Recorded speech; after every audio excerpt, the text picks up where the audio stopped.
मुझको तो समझ में नहीं आता है कि क्या केंद्र अगला चुनाव सीबीआई, ईडी, आईबी और सुरक्षा देने के आधार पर ही लड़ेगी। लास्ट में हिंदू मियाँ चलेगा। सवाल खड़े किए हैं, चाहे वो ममता बनर्जी हो और तमाम, उन्होंने एक चिट्ठी भी प्रधानमंत्री को लिखे हैं, तमाम विपक्ष के बड़े नेता जो है। उस चिट्ठी में नीतीश कुमार ने, लेकिन उसमें नीतीश कुमार का नाम साइन नहीं किया। एजेंसियों में थोड़ा सा आईटी, आईबी, सीबीआई यही सब। जी जी ये तो सर्वोच्च न्यायालय भी इस बात को स्वीकार करती है और उन्होंने भी कहा, आप ममता दीदी हो या कोई, कभी ममता दीदी कांग्रेस के साथ दस्तखत कर लेती है, कभी नहीं करती है। नीतीश कुमार जी अपनी अलग पार्टी है। अब नीतीश कुमार जी भी पीएम के चेहरे हैं, ममता दीदी भी पीएम के चेहरे हैं, तमिलनाडु के सीएम भी पीएम के चेहरे हैं। देश में जब पीएम का चेहरा होगा, एजेंसी लगातार, आप इस बात को देख रहे हैं कि जिस तरीके से यूज कर रहे हैं हमेशा, क्या बीजेपी में कोई सब सती सावित्री है? बीजेपी के गठबंधन में सब सती सावित्री है। नीतीश कुमार जी को तो कोई घाटा नहीं ना होने जा रहा है भाई। लालू यादव जी ने गलत सही क्या किया, तो आप 7 सालों से 8 सालों से आप सरकार में, आप कहाँ सोए हुए थे? आप अभी तक चार्जशीट क्यों नहीं दी? आप क्या डरा रहे थे, या नीतीश कुमार जी आप दोनों ना मिल जाए इसके लिए आप इंतजार कर रहे थे?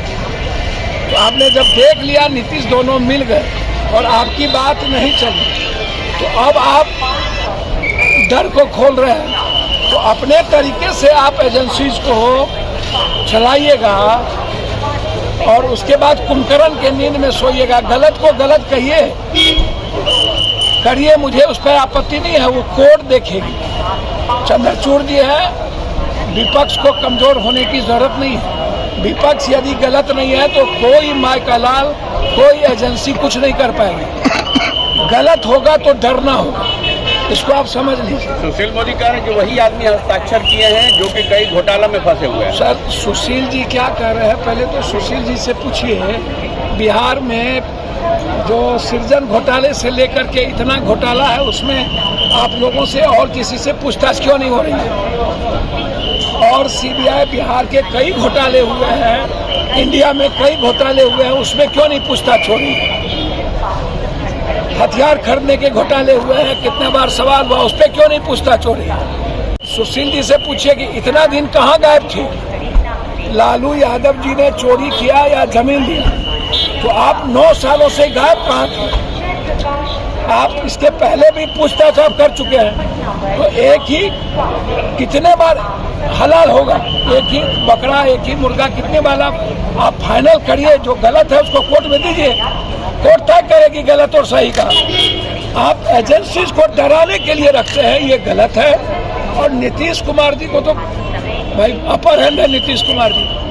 लालू यादव जी के परिवार जब चोरी में जेल जाएंगे या फंसेंगे, सीबीआई उसको तंग करेगी, तो नीतीश कुमार जी अकेला ना बचेंगे बिहार में, हो जिस पर कोई सवाल खड़ा नहीं होता। तो नीतीश कुमार जी तो पॉलिटिकल और उनको ताकत मिलती जा रही है। एक सवाल सर, नीतीश कुमार ने तेजस्वी को जो उत्तराधिकारी घोषित करने की बात की है, तो जदयू में कहीं ना कहीं भगदड़ मची है। पहले उपेंद्र कुशवाहा, फिर मीना सिंह, और अभी नागालैंड के तमाम जो लोग हैं वो बीजेपी को समर्थन करते दिख रहे हैं। नहीं आता है, नागालैंड एक छोटी पार्टी है, 200-100 वोट पर एमएलए बनता है, एक बूथ पर 3 ठो वोट है, 2000 पर एमएलए बनता है। पैसा जिसके पास, नागालैंड और की कोई आप मणिपुर का जो ठीक है जनप्रतिनिधि है, लेकिन नागालैंड जो छोटी पर स्टेट है, वहाँ डेमोक्रेसी बहुत कम है, वहाँ व्यक्ति और मनी ज्यादा है, वहाँ जदयू चला जाए आ जाए।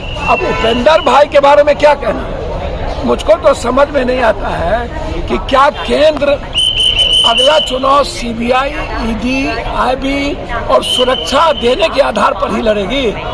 पहले अब पप्पू यादव को डेली मारने की तैयारी है, डेली फोन आता है नेपाल सब जगह से, माफिया पर हमला नहीं करो, तो हम तो बाप नहीं करते हैं। आपने तो Y+ हमारा था, आप ले लिए। अब आपसे मैं लगातार आग्रह कर रहा हूँ, आपने तो हमको दिल्ली में घर भी नहीं दिया अभी तक। ये मैडम को, पप्पू यादव के कारण यदि मैडम को घर नहीं मिल रहा हो, 1 साल MP हो गए, तो क्या हम बीजेपी को के आइडियोलॉजी को जिस दिन मान लेंगे उस दिन घर मिल जाएगा? क्या उस दिन हम भी कि उसके पहले क्या हमको सुरक्षा नहीं मिलेगा? तो अब आप छोड़ दीजिए, उपेंद्र भाई, सोहनी जी, चिराग भाई, सब भाई, आप इतने समझिए, यह कंट्री 2024 का चुनाव IB, ED, CBI, चुनाव आयोग और सिक्योरिटी के आधार पर ही लड़ेगी। लास्ट में हिंदू मियाँ चलेगा।